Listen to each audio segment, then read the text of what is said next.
Salam sejahtera. Pernah dengar pepatah, diberi betis nak peha lagi, sudah dibagi peha nak kepala pula. Mungkinkah itu adalah sesuai dengan apa yang berlaku sekarang ini? Lepas kerajaan bagi akaun 3, muncul pula demonstrasi tuntut pengeluaran akaun 1. Biarpun KWSP memperkenalkan akaun 3 yang membolehkan ahli mereka mengeluarkan simpanan bila-bila masa, namun masih ada desakan yang menuntut pengeluaran dari akaun 1. Hari ini dilaporkan satu demonstrasi aman diadakan di hadapan bangunan Menara Kumpulan Wang Simpanan Pekerja KWSP, kawasan Damansara, untuk menuntut kerajaan membenarkan pengeluaran bersasar kepada pencarum yang tiada lagi baki di akaun 2. Demonstrasi tersebut dilakukan sekumpulan pencarum bersama 3 pertubuhan bukan kerajaan NGO supaya akaun 1, akaun persaraan, dibenarkan untuk dikeluarkan. Ia turut disertai ahli Parlimen Tasik Gelugur, Datuk Wan Saiful Wan Jan.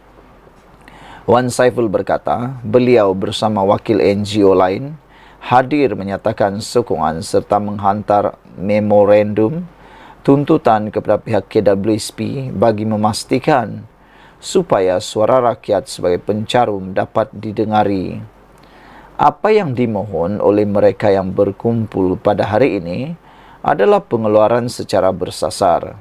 Kalau betul-betul perlu, baru boleh keluarkan. Ini jauh lebih rasional, kata beliau. Saya harap hari ini pihak KWSP dan kerajaan dapat mendengar rintihan dan keluhan daripada pencarum-pencarum itu sendiri, kata beliau lagi. Saya akan terus bawa tuntutan ini di peringkat Parlimen, tetapi kesukaran yang kita hadapi ialah kerajaan tidak dengar apa yang kita suarakan, katanya ketika ditemui petugas media di hadapan Menara KWSP hari ini.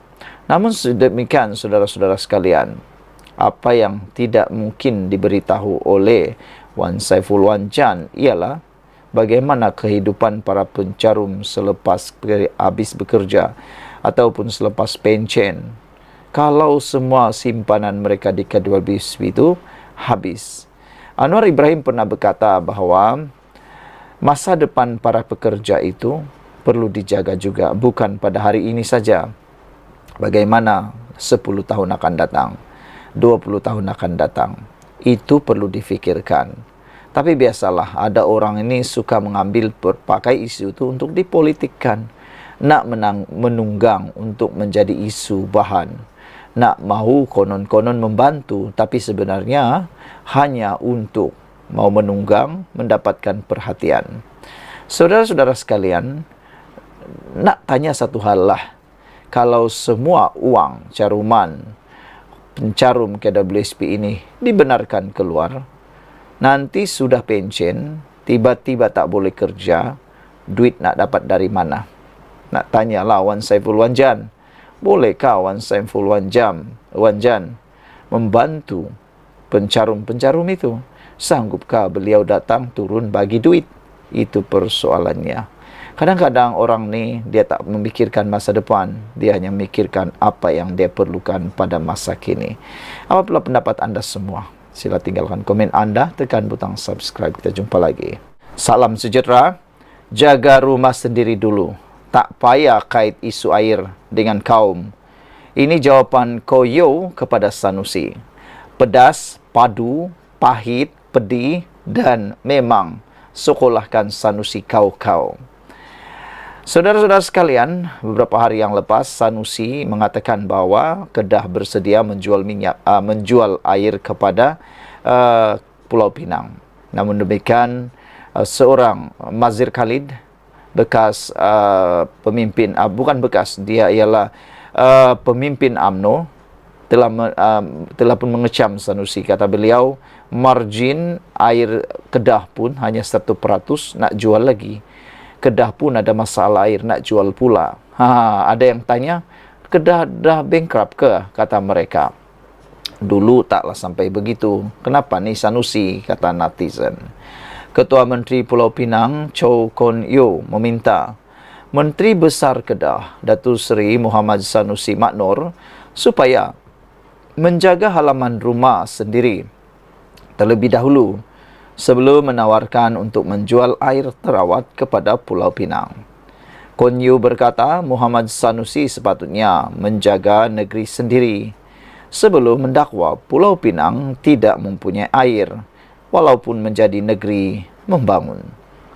Beliau berkata, mereka yang melawat Langkawi kini amat maklum mengenai isu yang timbul akibat kebocoran pada saluran pipe bekalan air terawat dasar laut yang menghubungkan Tanah Besar ke Langkawi yang masih belum diperbaiki sepenuhnya.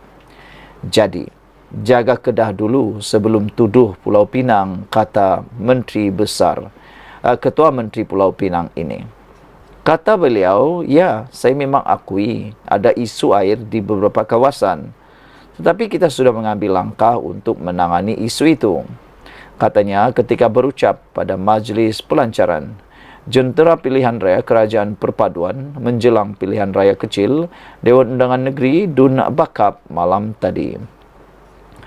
Sanusi dalam ucapannya pada Majlis Pelancaran Jentera Pilihan Raya Perikatan Nasional PN bagi PRK Sungai Bakap pada Sabtu lalu berkata, Kon Yeow dialu-alukan untuk berunding dengannya bagi membeli lebihan air terawat daripada loji lawatan air Lubuk Buntar untuk negeri jirannya itu. LPA Lubuk Buntar terletak di Bandar Baharu kira-kira 16 km dari sempadan Kedah Pulau Pinang. Kon Yeow turut menegur Sanusi bahawa isu air tidak ada kaitan dengan kaum. Sanusi ketika menyentuh isu air di Pulau Pinang, khususnya Sungai Bakap, pernah berkata, majoriti terjejas adalah orang Melayu. Kita tahu ini tiada kaitan dengan kaum. Ia memberi kesan kepada semua orang. Sanusi mempunyai cara berfikirnya sendiri, tetapi beliau sangat disenangi kerana orang suka mendengar sesuatu yang tidak masuk akal, katanya. Kon Yeow berkata beliau akan menghadapi apa jua cabaran bagi menunaikan tanggungjawabnya. Saya berdiri di sini untuk menangani isu air. Kami tidak lari daripada tanggungjawab. Jika ada masalah, kami akan cari jalan penyelesaian, katanya. Kon Yeow turut mengucapkan terima kasih kepada pengerusi Badan Perhubungan UMNO Kedah, Datuk Seri Mazir Khalid atas maklum balas segeranya terhadap perkara itu. Sementara itu, Mazir turut meminta Sanusi fokus menyelesaikan masalah bekalan air terawat di Kedah terlebih dahulu sebelum memikirkan untuk menjual komuniti itu kepada Pulau Pinang. Katanya, idea sedemikian adalah tidak realistik berikutan Kedah pada masa ini mempunyai margin reserve air sifar. Sekian dulu, bye. Salam sejahtera, terima kasih kerana bersama dengan saya di Nazilin Unity Channel. Ini satu pendedahan yang luar biasa. Kawan Sanusi ganggu ceramah Rafizi. Persoalan ini menggamit hati kita semua. Ceramah pengarah Pilihan Raya Perpaduan Rafizi Ramli terganggu selepas seorang lelaki yang mendakwa dirinya, penyokong UMNO, cuba mencetuskan kekecohan dengan mempersoalkan mengenai penurunan harga petrol. Rafizi yang ketika itu mengkritik kepimpinan Menteri Besar Kedah Muhammad Sanusi Maknor berhubung isu lapangan terbang antarabangsa Kulim berhenti seketika selepas mendengar pertikaian lelaki berkenan yang berdiri tidak jauh dari pentas ceramah. Berikutan itu, Rafizi mempelawal lelaki berkenan yang dianggap sebagai kawan Muhammad Sanusi untuk naik ke pentas ceramah untuk memberikan penjelasan kepadanya. Namun lelaki terbabit enggan sebelum beredar dari kawasan itu. Berlaku sedikit kekecohan apabila penyokong perpaduan menggesa lelaki itu untuk naik ke pentas, namun Rafizi meredahkan keadaan dan memberikan penjelasan kepada penyokong yang hadir, cara menyampaikan penjelasan secara terus mengenai isu-isu yang akan dibangkitkan orang ramai. Berdasarkan penjelasan diberikan, Rafizi memaklumkan kerajaan tidak pernah membatalkan subsidi bahan api, termasuk diesel mencecah 60 bilion setahun. Sebaliknya, mengalihkannya dengan memberikannya terus kepada rakyat. Beliau berkata, sebelum ini, subsidi terbabit dibayar kepada beberapa syarikat minyak saban tahun. Berbeza dengan tindakan kerajaan ketika ini yang terus mengagihkannya termasuk kepada keluarga yang menikmati pembiayaan serendah RM200 sehingga RM500 sebulan. Zaman minyak dulu yang harga RM1.90, tahu tak berapa harga minyak mentah masa tu? Tahu tak berapa subsidi yang kerajaan kena belanjakan? Sikit saja ditanggung kerajaan kerana masa itu, subsidi kena belanja RM3 bilion daripada bajet 200 bilion yang lebih. Sekarang ini, subsidi 60 bilion dengan harga minyak mentah 80 US dollar setong. Saya sebut dulu, turunkan harga minyak kalau harga minyak mentah rendah dan subsidi itu masih lagi boleh ditangguh. Kenapa nak hapuskan subsidi? Sekarang, bila subsidi sudah jadi 80 bilion ringgit, nak buat sekolah tak boleh, nak naik gaji tak boleh, dan subsidi menyebabkan harga minyak yang rendah itu yang dapatnya orang kaya-kaya. Bukankah lebih baik kita alihkan subsidi itu? Bukanlah kita batalkan, kata Rafizi lagi.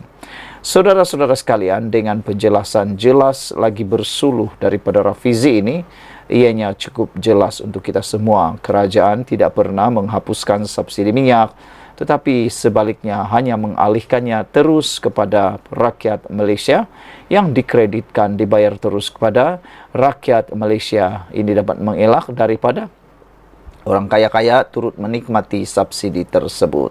Yang lebih hebat lagi ialah mereka hanya berani, kawan yang dianggap penyokong ataupun yang mengganggu ceramah Sanusi ini hanya berani teriak di bawah pentas, tapi bila dipanggil takut juga. Kita jumpa lagi.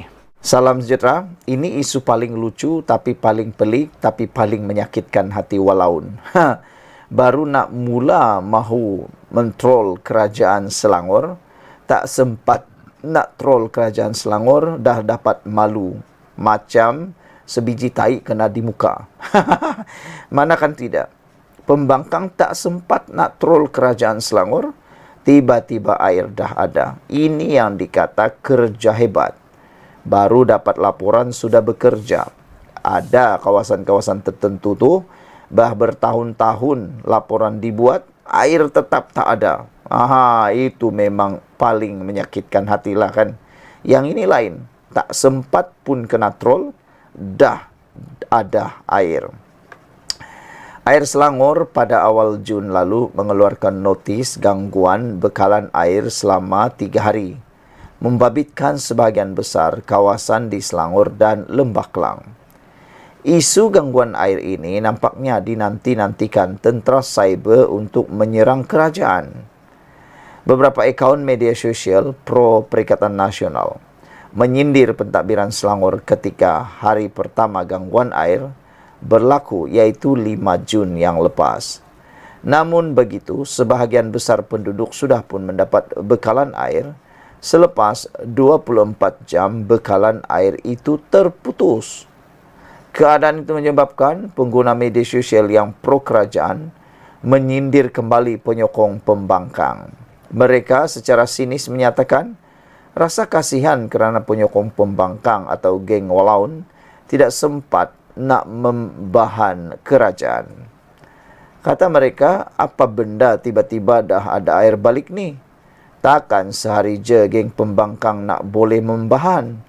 Patutnya sampai esok siap pengguna X menggunakan akaun @bumilangit. Hantaran itu mengundang banyak komen sarkastik dari orang ramai yang menyatakan mereka juga marah kepada kerajaan Selangor kerana tiba-tiba sahaja bekalan air sudah dipulihkan. Ingat tak nak pergi pejabat sebab tak ada air. Tiba-tiba ada air. Kerajaan Selangor ni scam orang, katanya. Jadilah macam negeri-negeri tak ada air atau air karat selalu, komen netizen lagi. Saudara-saudara sekalian, ini memang paling luar biasa. Saudara-saudara, ini memang luar biasa. Ada netizen kata airnya dah tak ada sehari itu pun lebih awal jangkaan. Bantainya sebulan. Katanya. Itulah, macam mana walau nak hentap DAP ni, kata seorang lagi netizen menyindir Walaun. Ada seorang lagi netizen menyindir juga Walaun, katanya, cepatnya air dah balik, hampir betul lah. Tak ada modal nak kutuk lah kalau macam ni, katanya. Sakit hati Walaun, tak sempat nak membahan, kata seorang lagi netizen dalam ruangan Ciapan X. Saudara-saudara sekalian, inilah kecekapan kerajaan yang ada di Selangor. Memang perlu dipuji. Yang baik perlu dipuji. Yang tak baik memang patut dikecam. Kritik dan hina itu tak sama. Saudara-saudara sekalian, dengan ini kita ingin ucapkan tahniah syabas kepada kerajaan yang ada di Selangor. Rupa-rupanya itu sebabnya Selangor cuba nak dirampas oleh pembangkang kerana kecekapan pentadbiran di Selangor. Bayangkan, dijanji 3 hari gangguan air, tapi hanya 24 jam air dah tiba semula. Sekian dulu untuk kali ini. Jangan lupa tinggalkan komen Anda. Bye.